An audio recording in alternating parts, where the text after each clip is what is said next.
Hur ska man beskriva en upplevelse av världen där allt kostar? Doften av rent linne en oktobermorgon. Den senaste radioslagern som ännu ekar i huvudet. Plötsligt fastnar min klänningsficka i cykelhandtaget och rivs sönder. Flickan har ingen känsla för vad det kostar. Detta nödtvungna heliggörande av tingen. Och att under allt vad den ena och den andra sa misstänka avundsjukor och jämförelser.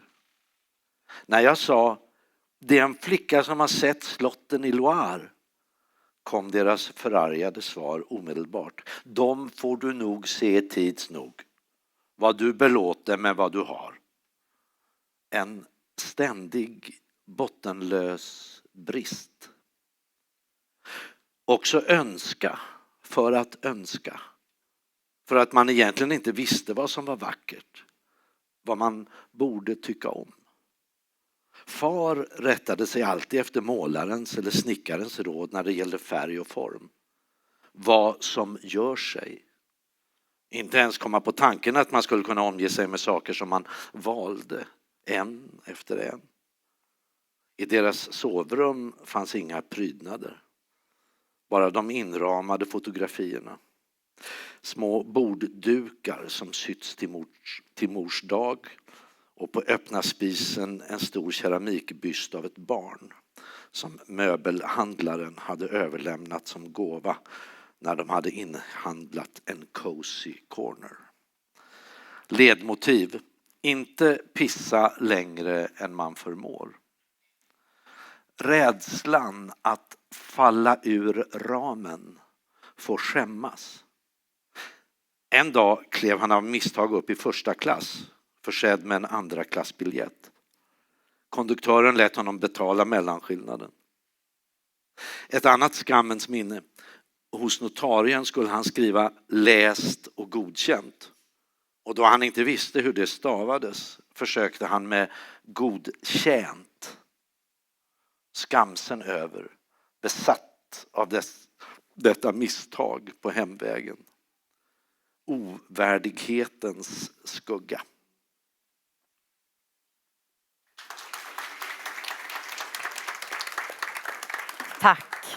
Tack Filip Sandén som kommer att återkomma, och varmt välkomna hit till Nobelprismuseet och till vårt samtal om litteraturpriset som för några få timmar sedan tillkännagavs här en trappa upp i Börssalen, Svenska Akademin. Och med oss för att bena ut och belysa det här författarskapet som nu kommer att belönas så sitter Ellen Mattsson här som är författare, kritiker och medlem av Svenska Akademin, och du sitter också i Nobelkommittén. Och Anders Olsson, litteraturkritiker och författare och Nobelkommitténs ordförande i Svenska Akademin. Och som sagt Filip Sandén som är skådespelare och regissör och som kommer att läsa mer. Så 1:00 idag, punktligt som vanligt, så riktades världens blickar mot Svenska Akademin och ständige sekreterare Mats Malm tillkännagav att 2022 års pristagare i litteratur tilldelas den franska författaren Annie Ernaux. Och vi ska prata lite om vem hon är och vad hon skriver, och jag kan tänka mig att flera av er redan vet en del om det. När klockan slog 1 så vad jag förstår så var hon själv inte riktigt medveten om sin smala lycka i detta. Men nu vet hon om att hon kommer att få ta emot ett Nobelpris i december. Det gick till slut att få fatt på henne. Och hon kommer med mycket stor glädje till Stockholm också att ta emot sitt pris och var överlycklig, uppenbarligen. Så man fick se henne när hon promenerade utomhus och håret fladdrade omkring henne och såg väldigt glad ut. Ja, vad härligt. Ja, då kommer hon hit senare, kul. Hon sa också att det var ett stort ansvar att få priset. Det var en stor ära och ett stort ansvar för henne. Att hon hade vackra ord. Förra året då Abdul Razak Gurna då hans namn lästes upp i Börssalen vid tillkännagivandet, då överraskade ni, tror jag, landets samtliga kulturredaktioner och det var ett fasligt googlande runt om. Det är inte mycket av den varan idag. Jag tror att många känner till henne. Vad säger ni? Nej, men det är ju ett sånt namn som har förekommit i spekulationerna av och till. Och det är ju ett sånt där stort europeiskt namn som egentligen antagligen inte överraskar någon. Men det finns ju ett skäl till att detta namn har förekommit i spekulationerna och det är ju verkligen att det verkligen har liksom legat färdigt på något sätt under lång tid. För att det är ett författarskap som börjar i slutet av 70-talet. Ett långt författarskap. Det är ett livsverk faktiskt som vi belönar. Hon skriver ju fortfarande, men hon är ju faktiskt nu 82 år. Så man kan ju ändå förutsätta att det är ett verk som är i stort sett färdigt, även om det finns tillägg till det. Så det är inte ett överraskande pris på det sättet, men det är som ett väldigt, väldigt väl underbyggt pris inom denna långa process. Man kan ju också tillägga att hon är översatt till många språk. Och vi känner ju väl till hennes författarskap också i Sverige. Hennes kanske viktigaste verk finns översatta. Jag tror väldigt många har läst henne och har ett förhållande till henne. Och det känns ju väldigt roligt också att det redan finns så att säga, en dialog med hennes verk. Och hon översattes ju redan på 80-talet till svenska. Och då var det ju en liten våg faktiskt av intresse för NO i Sverige. Och Kvinnan spelades ju som teaterföreställning, tror jag. Men sen har det liksom varit ett glapp när hon inte har översatts. Och sen har det kommit igen under 2000-talet med en rad översättningar. Så det är verkligen levande på det sättet också i den svenska kontexten. Och det kommer ju säkert att aktualiseras nu än mer. Nu har ju ni givetvis läst henne mycket intensivt under det året som har gått. Men jag förmodar att ni har läst henne även innan. Minns ni ert första möte med henne som författare? Ja, jag gör det. Och jag minns att när jag började läsa henne på 80-talet så var jag inte alls imponerad. Det var liksom den här första vågen som jag säger och då översattes ju min far och Kvinnan. Och jag var ganska ung och jag hade skrivplaner själv och jag hade ju ett litterärt ideal som inte alls stämde med de här små, tunna, knappa böckerna. Jag gillade liksom den här mer vidlyftiga prosan som man liksom sögs in i och drogs med av med klanger och rytmer och metaforer och sådär. Och det finns ju inte alls hos henne. Så jag var ganska kallsinnig. Men sen när jag då återvänt till henne under det här sista decenniet så har jag ju plötsligt fått som en uppenbarelse när jag plötsligt har förstått det fina i den här enkelheten som ju är hennes särmärke verkligen, att tala om väldigt svåra och komplicerade saker men att göra det med ett mycket enkelt språk och med en stor pregnans. Minns du första gången du läste? Ja, nej, men jag har kanske ett annat förhållande då till henne genom att jag beundrar ju ofta det där väldigt koncisa i språket som hon står för, och just det här porträttet av fadern är nog det, jag menar, min första stora upplevelse. Och där man märker också att den här enkelheten, det är det svåraste av allt att åstadkomma. Alltså som hon beskriver sin far på de här knappt 100 sidorna. Hon lyckas få med så mycket. Och så mycket som står där mellan raderna. Det är enastående. Det är en sån här bok som man kan läsa om många gånger. Och den sitter kvar där.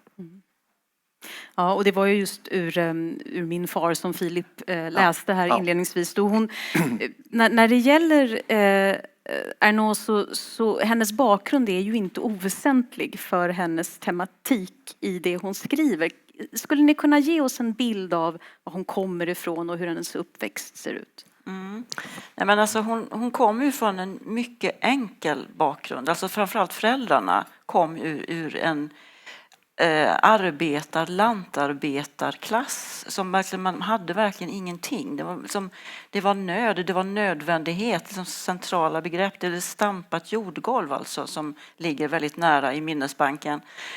Men det fanns en ambition hos hennes föräldrar och de skaffade sig en butiks- och kaférörelse, men det var fortfarande väldigt enkelt det hela.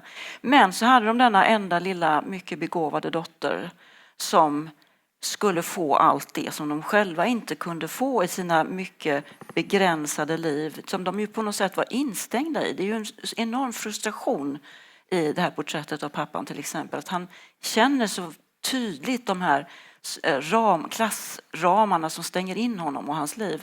Så att föräldrarna skickade iväg sin dotter, kan man säga, på en klassresa bort till en bättre värld. Och den upplevelsen är ju på något sätt det som hela författarskapet växer ur. Det här såret som finns i hennes liv, att hon separeras från sin bakgrund och hon sviker i någon mening sin bakgrund. Det är ju ett förräderi som är liksom i den här klassförflyttningen. Och där finns ju också sorg att förlora sina föräldrar och också en känsla av skam, tror jag. Att man på något sätt, att hon också känner att hon i någon mening föraktar den här världen som hon kommer ur. Och också en väldigt konkret känsla av skam därför att hon som 12-åring i det här som hon beskriver i en roman som heter Skammen plötsligt får insikt om sin totala underklassighet i världens ögon. Så det är liksom den här, det är liksom grunden, menar jag, för hela det här författarskapet. Och det är en smärta som finns kvar genom hela hennes skrivande. Nej, men jag tror också det. Alltså att skammen återkommer hon till hela tiden. Och det är en bok som heter Skammen som vi ska höra några rad ur senare. Och den finns där från olika håll hela tiden. Den återkommer ju som hon beskriver den. Och det skapar på något sätt en grundkänsla i de här böckerna, väldigt många av böckerna i alla fall. Så att det är väl någonting av det märkligaste hos Ernaux, tycker jag, att hon konfronterar det svåraste i livet, alltså med så enkla medel. Alltså hon går rakt in i de här känslolägena. Och även om hon då, hennes röst är ju så intim på något sätt. Det känner man att ingen vet mer än hon om pappan till exempel, eller hennes porträtt av mamman. Och ändå har hon en blick lite grann vid sidan om. Alltså hon är ju dottern som har varit med om allting och sett det här, de här detaljerna. Men hon är samtidigt någonting av en sociolog. Hon kallar sig själv för sin egen etnolog. Att hon också har den här distansen när hon ser. Så hon ser ju den här inramningen. Det är precis som hon stiger över en tröskel också. Alltså hon har varit ute i världen, hon har fått sin utbildning. Hon har ju sagt hur hon är så oerhört inspirerad av till exempel Pierre Bourdieu, en sociolog i Frankrike. Att hon är både på något sätt den här personen som kan se tillvaron i ett annat ljus, och så är hon samtidigt den här dottern som vill återupprätta det förgångna. Det är ju det också som är så tydligt hos Ernaux, att det finns en djup, naturligtvis, tillit och kärlek också i hennes sätt. Men det är liksom en kärlek som inte tillåter några känslor när hon skriver. Alltså hon har sagt att det där med känslor, det hör inte till skrivandet. Men banne mig, känslorna är föremål för hennes skrivande. Alltså hon beskriver skammen och beskriver svartsjukan, men hon gör det så objektivt och så skarpt, nästan skoningslöst.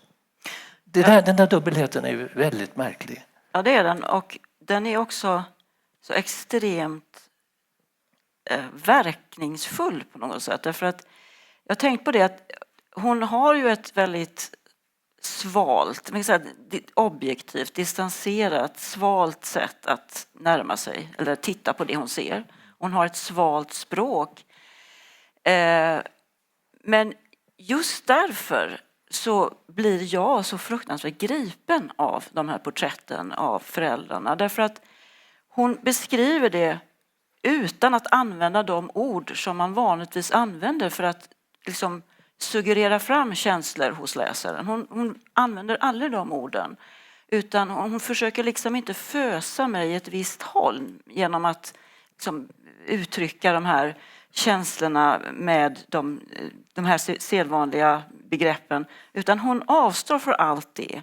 Och just därför tycker jag att det är så oerhört gripande. Alltså att hon håller inte på att trycka på känsloknapparna och liksom pumpar ut de här känslofärgerna och stimuli. Utan hon lämnar helt, hon bara presenterar någonting. Och det är i sin enkelhet och sin nakenhet så fruktansvärt gripande. Och att jag liksom fäster med det är för att jag är en ganska kall fisk när jag läser. Det är inte så ofta som jag blir riktigt gripen. Jag blir det definitivt inte av när det liksom är romaner där man liksom verkligen brer ut sig. Alltså motsvarigheten till violiner i bakgrunden och sådär. Då blir jag närmast kallsinnig. Men inför de här små, knappa, hårda böckerna, där blir jag otroligt känslomässigt berörd. Om man är en läsare som ogillar att bli skriven på näsan så kanske hon är det kanske är ett bra författarskap i och med att hon överlämnar känslorna åt oss, reaktionerna åt oss. Det är väl också viktigt att säga att hon tar avstånd från fiktion. Alltså, det kanske hon inte lyckas med, men hon har den ambitionen så att säga, att hon vill inte hitta på saker. Alltså, hon har väldigt paradoxala sätt att uttrycka vad hon gör. Alltså hon talar om det här är sann fiktion. Det är någonting, alltså hon strävar efter sanning. Hon använder detta högtidliga ord. Va? Och jag tycker det är märkligt när man ser vilka förebilder hon har i sitt skrivande. Å ena sidan är det naturligtvis Marcel Proust. Det är den ena, och det är, man är fransk författare så är inte det så ovanligt. Men alltså, som Proust, hans spaning efter den tid som flytt. Va? Hon spanar också efter den tid som flytt. Men så annorlunda samtidigt. Och hennes andra ben skulle jag säga, det är just det här mer sociologiska. Det har hon talat om betydelsen av en forskare som Pierre Bourdieu. Va? En forskare som betydde väldigt mycket för henne och som hon skrev ett minnesord efter hans död i början av 2000-talet som är väldigt gripande. Att jag tycker att hon har de här två benen. Så att säga. Det är både ett personligt minnesarbete och samtidigt är ett minne som hon också fogar in i ett större socialt perspektiv. Och det är ju så unikt hon gör det här. Alltså hon får ihop de här två förhållningssätten som författare. Men hon apropå kanske då också jämförelsen med Proust, hon söker inte dofter och personer i sitt förflutna. Hon säger att alltså, för henne finns det inte det här känslomässiga minnet, det här affektiva minnet som hos Proust som direkt kan återkalla det förflutna, en Madeleine-kaka eller vad det är. Alltså, som direkt får det förflutna att kallas fram så här på ett oerhört levande sätt. Utan hon väljer då istället en indirekt metod. Hon måste gå runt. Hon är inte riktigt densamma som hon var när hon var liten. Och det där är ju väldigt tydligt. Hon måste gå via fotografier, ett mycket mer mödosamt minnesarbete. Och det återkommer i hennes författarskap. Alltså just fotografier och att hon fäster sig vid olika ting alltså i närheten av de här platserna som hon har levt på. Jag tänker också på det här språket, hur hon väljer sitt språk. Det är också en slags lojalitet med hennes ursprung. Hon skriver ju explicit flera gånger att när hon ska skriva om sin pappa, jag kan inte använda ord som han inte skulle kunna använda. Jag vill använda de ord som jag använde när jag skrev brev hem. Och hon skriver också i boken om pappan att när jag ska beskriva ett liv som är så styrt av nöd och nödvändighet så kan jag inte ägna mig åt konstnärlighet och skönhet utan det måste vara den här extrema enkelheten som är som kongenial med hela det liv som hon försöker avbilda. Och jag tycker att det där är också någonting oerhört gripande i det faktiskt. Det finns en stark känsla verkligen, en solidaritet med fadern och även modern. Och vi har nämnt nu den här boken Min far några gånger och det är inte den hon debuterar med. Hon debuterar 1974 men sen får hon då sitt genombrott med Min far nästan 10 år efter och kommer på svenska ytterligare ett par år efter det. Sen skriver hon, för det har vi också bara nämnt, men hon skriver ju ytterligare några år efter det en bok om sin mor. Så det är 2 skilda böcker. Och den boken heter Kvinnan i svensk översättning. Hur skiljer sig porträtten åt mellan porträtteringen av hennes far och av hennes mor? Alltså böckerna är ju egentligen uppbyggda på samma sätt. Att hon redovisar iakttagelser, detaljer, minnesbilder. Men det finns ju en skillnad och det är att på något sätt så har hon lättare med sin mamma. Hon står på något sätt närmare sin mamma. Inte så att hon älskar sin mamma mer, men det finns en slags fysisk närhet mellan dem. Och hon beskriver ju också hur hon i tonåren, att mamman och hon på något sätt ingår någon liten pakt. Och pappan blir utanför där på något sätt. Så jag tror att det finns mer av smärta i porträttet av pappan därför att där är sveket större. Jag tror du har rätt i det. Alltså, hon har ju beskrivit också i efterhand mamman som så mycket friare och starkare, självständigare, mer ute i det sociala livet också. Och det gör att det inte finns samma inre dramatik i den bok. Kanske också gör den lite mattare, skulle jag säga. Som i alla fall min upplevelse att den har inte riktigt de kvaliteterna som just där porträttet av fadern. Boken om pappan är verkligen oförglömligt. Ja, det är det verkligen. Jag tänker på, och det är kanske någon som har läst, men det finns ju en betydligt yngre författare som heter Edouard Louis som också har skrivit 2 tunna böcker. En om sin far och en om sin mor. Där porträtten av dessa båda personer mynnar ut i en svidande kritik mot Frankrike och det franska politiken. Hur är det för hennes del? Är det porträtt av föräldrarna eller är det också porträtt av en samtid eller en dåtid kanske i hennes fall?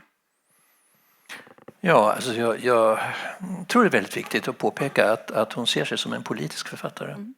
Och att det är liksom hon vill på något sätt med sitt författarskap också öppna upp en diskussion om Frankrike och klassamhället, hur det ser ut. Och det är därför det är viktigt att tror jag poängtera det, att vad hon gör det är att både synliggöra och att upprätta de här människorna som lever under, inte bara hennes föräldrar utan alla de människor som lever under de här sådana villkor, förtryck, och förödmjukelse och skam. Så att de här starka känslorna av skam och förödmjukelse, de finns ju där hos så många människor och de kan vi alla känna igen på något sätt. Där finns det också ett universellt drag, skulle jag säga, i hennes författarskap. Alltså att hennes böcker är så tillgängliga för många.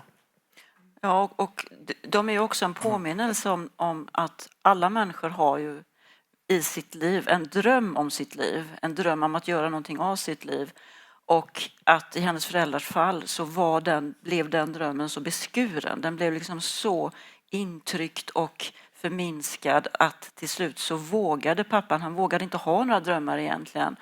Så liksom en påminnelse om detta att vi i grunden alla har denna dröm, men att möjligheten att förverkliga denna dröm är så orättvist fördelad.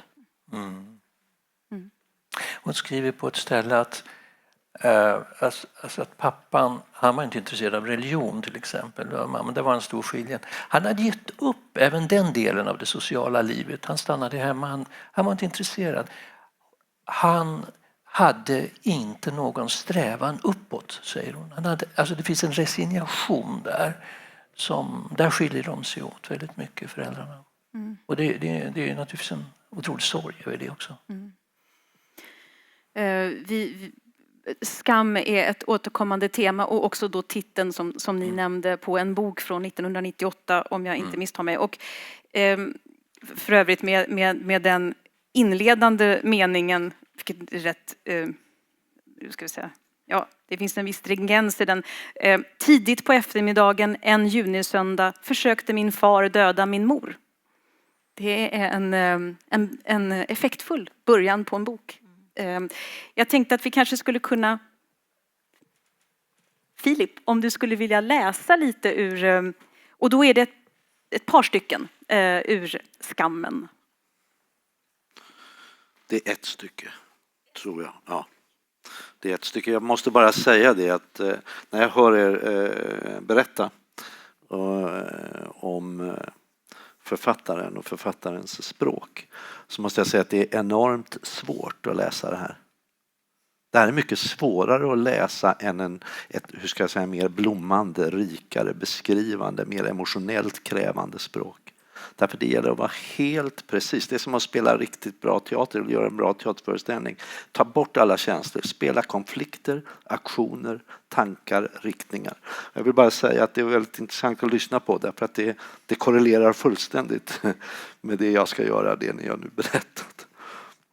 En dag, resans sista, åt vi middag på en restaurang i Tor. På väggarna fanns speglar. Matsalen var strålande upplyst och eleganta gäster rörde sig där. Far och jag satt på ena kortsidan vid gruppens gemensamma bord. Servitörerna nonchalerade oss. Vi fick vänta länge mellan rätterna. Vid ett litet bord i närheten av oss satt en flicka på 14-15 år i en klänning med djup urringning, brunbränd, tillsammans med en äldre man som verkade vara hennes far. De pratade och skrattade, lätt och ledigt, utan att bry sig om de andra. Hon smakade på något slags tjock mjölk i en glasskål. Några år senare fick jag veta att det var yoghurt, men då var det ännu okänt hos oss. Jag såg mig i spegeln mitt emot. Jag var blek och såg sorgsen ut med mina glasögon. Tyst, bredvid far som stirrade ut i luften. Jag såg allt som skilde mig från den där flickan, men jag visste inte hur jag skulle ha gjort för att likna henne. Efteråt klagade far med en vrede som han inte ofta visade på den där restaurangen där vi hade fått mos gjort av svinpotatis, vitt och smaklöst. Flera veckor senare var han fortfarande djupt upprörd över den där middagen med svinpotatis. Det var ett sätt att formulera utan att formulera all den smälek han fått uthärda. Att ha blivit nedlåtande behandlad för att vi inte tillhörde det eleganta à la carte-klientelet. Kanske var det den gången jag lärde mig dechiffrera hans språk och sätt att uttrycka sig. Tack Filip, tack.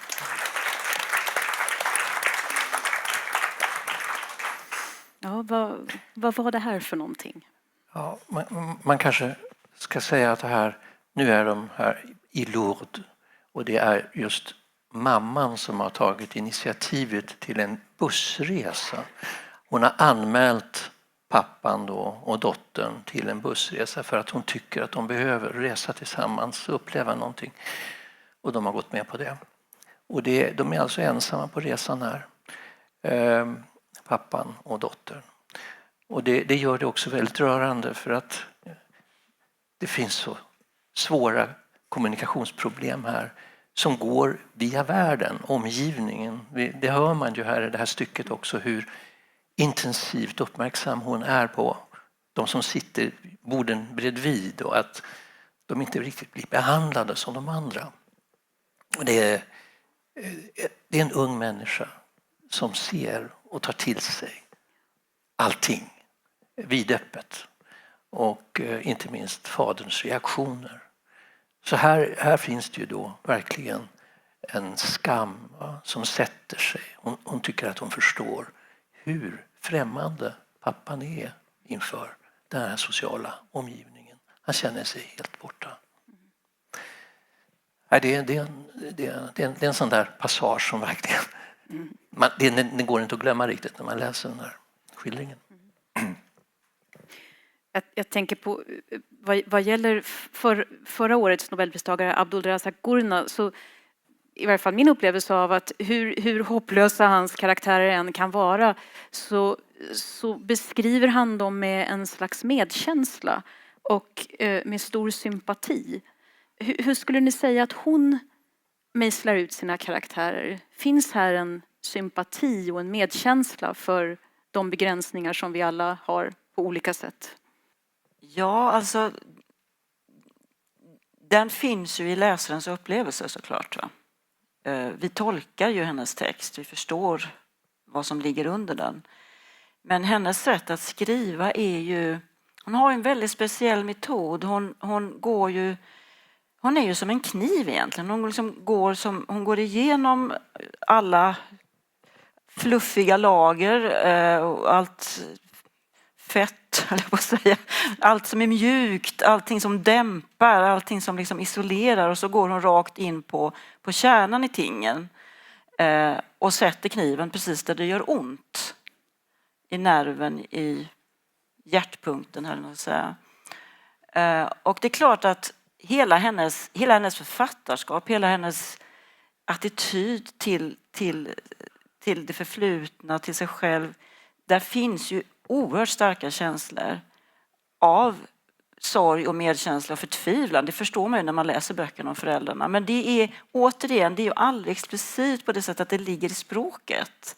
Men det är ju inte alltså man kan ju tycka att hon har ju det här, som Anders säger, det här liksom, nästan vetenskapliga förhållningssättet när hon går in i sina figurer eller i det förflutna. En slags objektivitet, en neutralitet, men forskningen är ju driven av oerhört starka känslor. Det är liksom, själva motivet är ju medkänsla, sorg, förtvivlan faktiskt. Så att det är likadant som vilken forskning som helst. Du kan ha ett stort känsloengagemang när du sätter igång, men själva forskningsprocessen måste ju ändå hela tiden vara nykter, objektiv, saklig. Men det kanske inte hade varit möjligt, jag tror inte det, att skriva det här om inte då fadern hade dött. Alltså de här böckerna, de är ändå tillkomna efter det att föräldrarna har dött. Va? Och det kanske man måste ändå ha i minne. Jag menar att liksom konfrontera just den här hemska handlingen. Va? En söndags eftermiddag i juni när pappan ville mörda mamman. Jag menar, sånt skriver man inte utan vidare. Så att jag tror att det är ett efterperspektiv också som är nödvändigt. Va? Men det säger väldigt mycket om det här. Alltså att skrivandet det är skoningslöst. Och i en bemärkelse utan känslor kanske. Men det drivs naturligtvis av känslor av ett annat slag. Va? Tror jag. Av upprättelse och av ett försök. Va? Ändå. Alltså jag känner det. Jag är en väldigt stark också beröring där. Va? Alltså det kommer fram. Alltså, det är gripande helt enkelt. Ett gripande porträtt, va? Som hon ger av föräldrarna i båda fallen. Och särskilt av fadern då. Va? Eftersom han är så språklös också i sig själv. Så hon ger ju språk åt den här mannen som är så tafatt, hjälplös och utanför. Jag tror inte man kan överdriva den känslan av skuld som hon också har. Den här plågan som finns i henne just genom det här såret som jag försökte prata om tidigare. Som den här, det här förräderiet då, liksom att man skär av med det förflutna. Och det är väl just den här plågan som driver henne att hela tiden komma tillbaka till de här sakerna. Va? För att hon skriver om sin mor i den här boken som heter Kvinnan. Och sen så skriver hon ytterligare en bok som inte finns på svenska men som handlar om hennes mors sista tid i livet. Där hon skriver, och det är också det tycker jag är en fantastisk text. Där hon liksom följer mammans, hur den här fantastiska, vitala, glada, frodiga kvinnan försvinner in i demensen och blir mycket gammal och mycket spröd. Men hur hon fortfarande har kvar sin livsvilja. Och det är ju en förtvivlad dotter som liksom, hon går ju nästan under i den här processen att följa sin mamma till döden. Så att känslorna är ju, alltså det är ju återigen det här, känslorna är ju enormt starka. Men de ligger aldrig på ytan, de ligger aldrig i språket. Just det. Vi får uppleva dem. Anders, du har sagt att hos Ernaux så har det personliga och det kollektiva minnet smält samman. Och jag har också för mig att hennes bok Åren från 2008 har också kallats för den första kollektiva självbiografin. Vad betyder det här? Ja, den här boken, den ligger där på förresten. Åren, det här blev ju en otrolig succé när den kom. Och det är hennes största satsning. Och där försöker hon göra någonting märkligt. Den har kallats för en kollektiv självbiografi. Där hon beskriver sitt liv alltså från 40-talet till långt fram i tiden, början av 2000-talet när hon skriver den. Och vad hon gör där, det är att hon, och det ser man redan från början, hur hon övergår att tala från ett jag som minns till att tala i tredje person, ett man. Vad man tänkte, vad man berättade för historier, vad man sjöng för sånger, vad man liksom tänkte sig överhuvudtaget att framtiden skulle vara till exempel. Och det där sättet att skriva, det innebär ju då att man upplever att tillvaron bestäms i väldigt hög grad av de sociala konventionerna. Alltså att vara en samhällsmänniska, att vara delaktig i en större samhällelig tillvaro. Och hennes sätt att skriva, därmed uppfann hon också på något sätt en ny genre. Och som har varit väldigt viktig för många yngre författare att skriva på det sättet. Det vill säga att inte bara skriva utifrån ett jag utan att se sig själv i ett större sammanhang. Det var riktigt den formen, det som jag avsåg där. Att det personliga och det kollektiva smälter samman i en större vision helt enkelt av historien och historiens utveckling. Det här handlar ju väldigt mycket om Frankrike förstås och efterkrigstiden i Frankrike där vi hela tiden får veta väldigt mycket om politik och samhälle och allt det här som uppfyller en människa. Men det är storslaget på många sätt. Jag får en association till den svenska författaren Ivar Lo-Johansson som ville skriva den kollektiva romanen men som tyckte att att det var svårt för att han hamnade hos individen. Precis. Ja, hon gör ju nedslag. Hon utgår ifrån sin individ på något sätt. Just det här som hon använder fotografier som man nämnde tidigare. Hon tar avstamp i fotografier av henne själv där hon markerar var befinner jag mig nu vid det här tidsskedet i förhållande till samhället, i förhållande till mina barn och älskare och män och så vidare. Och sen utifrån den här punkten i tiden så går hon ut i större och större ringar. Och samtidigt som hon då skildrar det här som Anders skriver så beskriver hon en enormt stor samhällsförändring från det 40-50-tal där hon har sina rötter till fram till det som hon kallar för tingens tid. När konsumtionen blir så central och regionala skillnader upphör att betyda någonting. Alltså hela Frankrike, hela världen blir egentligen en stor marknadsplats där vi alla köper samma varor i samma butikskedjor. Så att det samtidigt också så beskriver hon ju en enorm samhällsförändring på ett väldigt vitt plan. Och lever man tillräckligt länge så får man naturligtvis vara med om ett sånt skred. Och de här 40-50 åren som hon beskriver, där händer enormt mycket jämfört med den efterkrigstid som hon börjar i, det lantliga livet, de traderade minnena, att man berättar historier om ockupationen och så vidare. Allt det där försvinner. Det finns ingen gemensam historia längre på samma sätt. Jag tycker den är kontroversiell själv. Jag tycker inte den hör till hennes bästa verk så att säga. Men det är min värdering. Jag vet att väldigt många beundrar det. Men alltså, vad jag tycker är svårt, det är när man låter så att säga jaget uppgå så helt i det allmänna. Alltså det är på något sätt att finns en risk att man förlorar någonting också av det just djupt personliga i det minnesarbete som är så otroligt närvarande i nästan alla hennes böcker annars. Men det är ett intressant försök verkligen att göra någonting helt annat.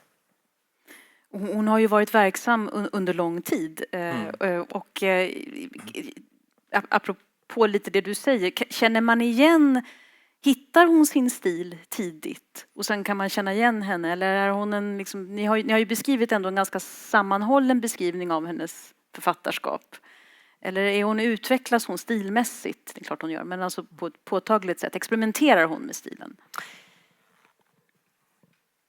Nej, jag tycker inte att hon experimenterar med stilen.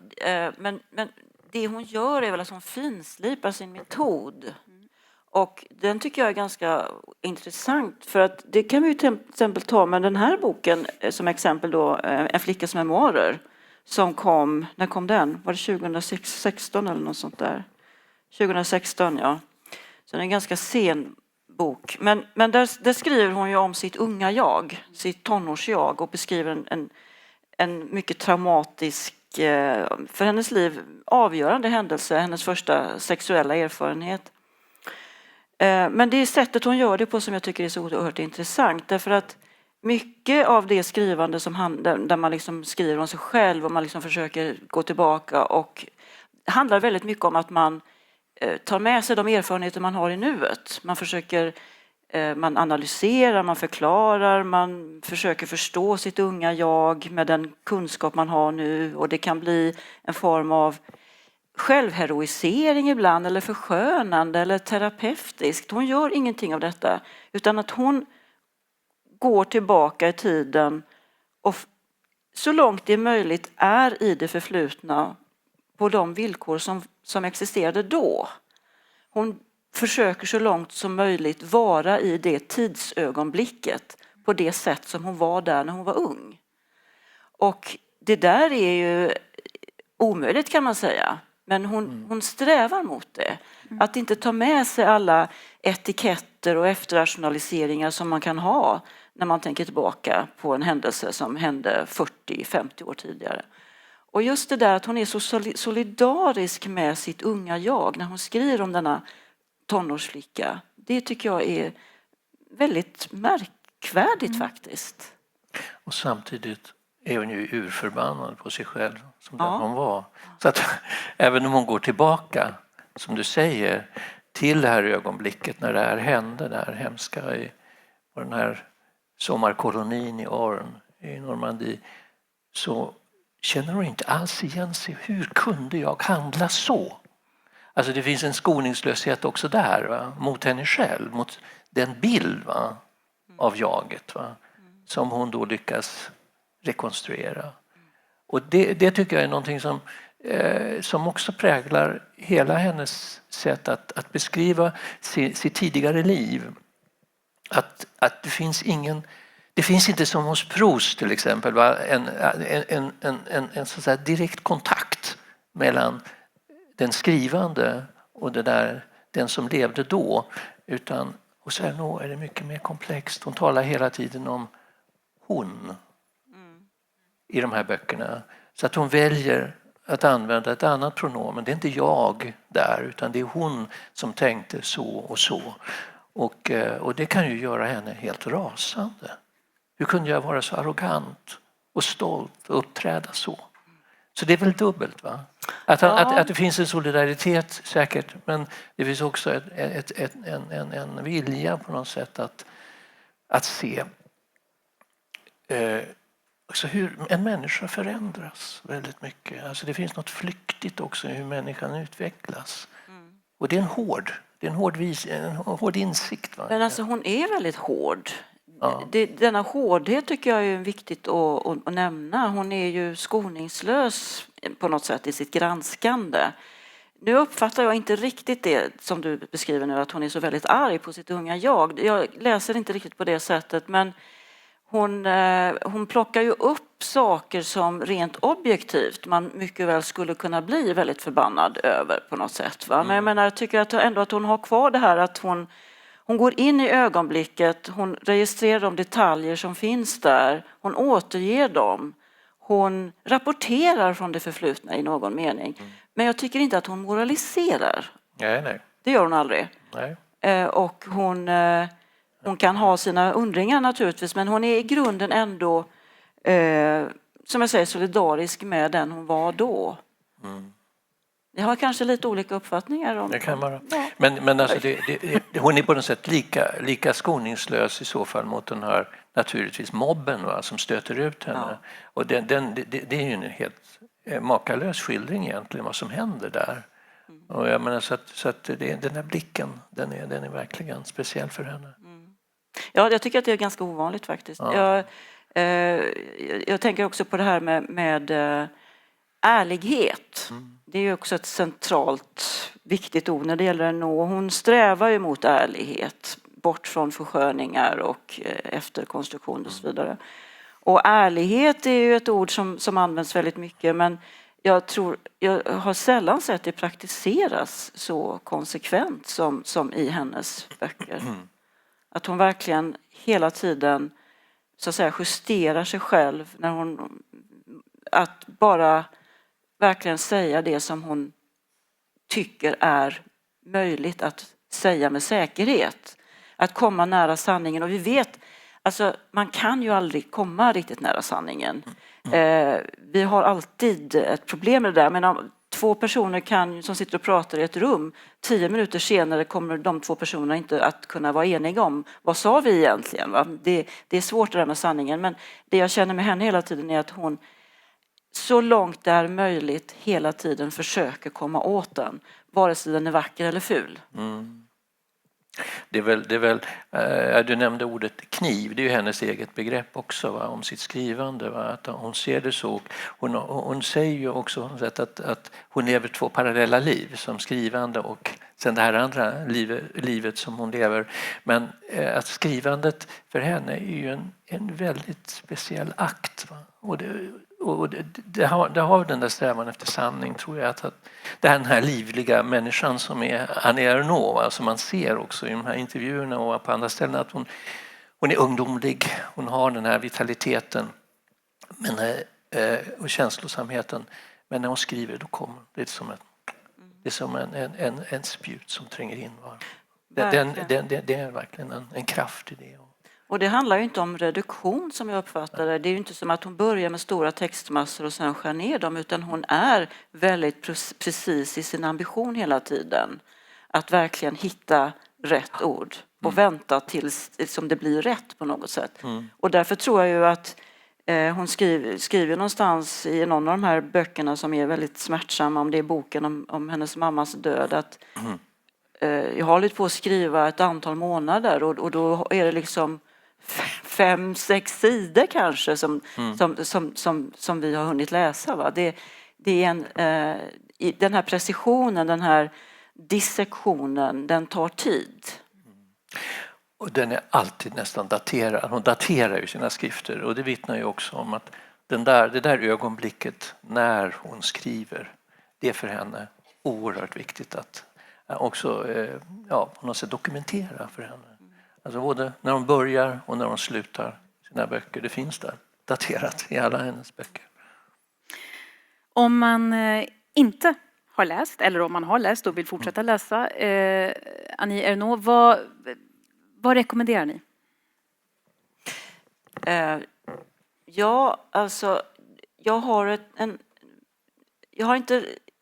Jag har en handfull favoriter, men jag har hela dagen fått den här frågan. Och jag har faktiskt svarat på samma sätt varje gång. Och det är att jag tycker att min far är en väldigt fin början på det här författarskapet. Det är på något sätt en bok som man aldrig kommer undan. Den är oförglömlig. Jag menar, den liksom bara sätter sig och sen så kan man aldrig glömma denna pappa. Det är en väldigt fin början, men sen så tror jag att man gärna vill gå vidare, och då tycker jag till exempel att en bok som nyligen kom ut på svenska som heter Omständigheter, heter den på svenska, som beskriver en illegal abort som hon gjorde på 60-talet. Det är också en otroligt intressant bok, därför att hon skriver om detta så att säga historiskt ganska låga ämne, och gör det på ett alldeles unikt sätt och gör någonting av det som är helt oförväntat. Så de 2 böckerna. Mm. Ja, jag skulle kunna nämna dem också. Men nu nämner jag en tredje bok bara för att jag vill lägga till någonting. Men det är en bok som kanske inte man brukar prata om så mycket, men det är den här Skammen. Därför att jag tycker att den går rakt in på något sätt i hela den verklighet som hon försöker rekonstruera och som vi hörde just ett utsnitt ur. Den hänger inte riktigt samman som helhet, men den innehåller passager som är helt oförglömliga. Ja, vi ska ta och runda av och jag vill tacka er båda. Ni har haft en intensiv dag och vi uppskattar verkligen att ni ville dela era reflektioner och er kunskap kring årets Nobelpristagare. Innan vi helt slutar så ska vi också få ytterligare en text uppläst av Philip Sandén och det är ur boken Kvinnan. Men en varm applåd till Ellen Mattsson och Anders Olsson och till Philip Sandén.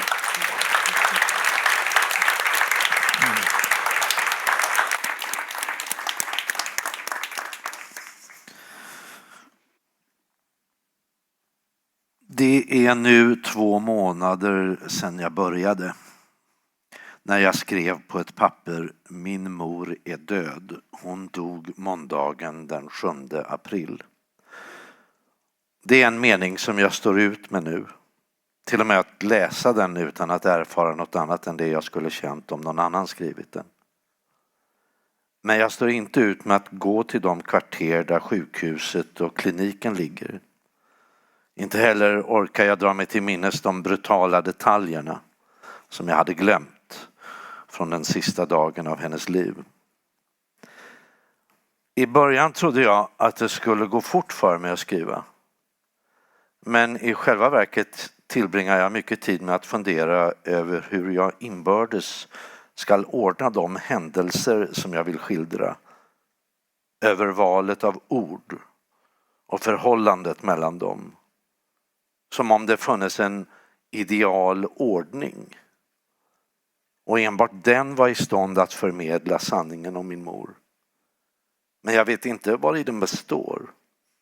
Och ingenting annat betyder något för mig i det ögonblick jag skriver än just att urskilja denna ordning.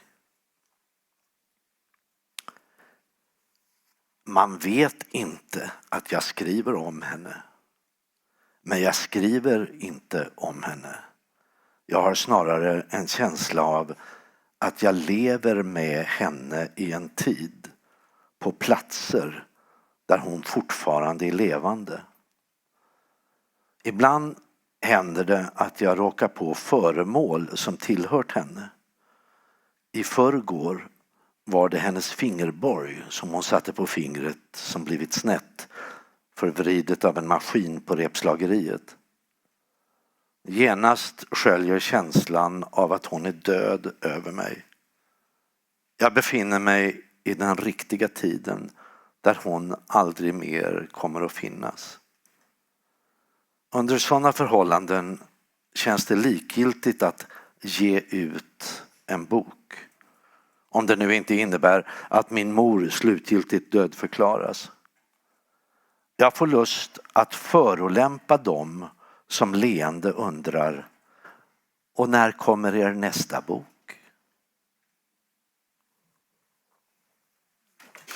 Tack.